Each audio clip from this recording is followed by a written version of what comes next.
Je rigole, c'est terrible. Alors chez Kilema Édition, on a plusieurs critères.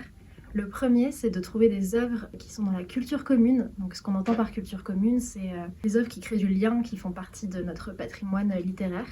Deuxième critère principal, c'est aussi des œuvres qui sont dans le programme de l'éducation nationale, parce que l'idée de Kilema Édition, c'est de participer à l'école inclusive.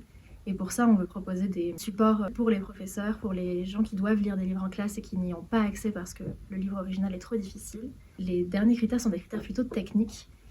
L'idée étant de vérifier que les livres ne sont pas trop longs. S'il y a un grand nombre de personnages, la complexité de l'intrigue, ce sont des choses qu'on évalue au moment de la lecture de l'original pour savoir si on peut ou pas le traduire en fait. J'ai envie de répondre toujours parce que l'idée c'est qu'on a envie de partager des choses qui nous ont touchés, de traduire le plus tôt possible les livres qu'on a préférés. Mais les premiers critères que j'ai cités sont quand même primordiaux chez Kilema, puisqu'il faut que ce qu'on a aimé rentre aussi dans les critères techniques, les critères d'école inclusive ou de culture commune. Toujours aussi.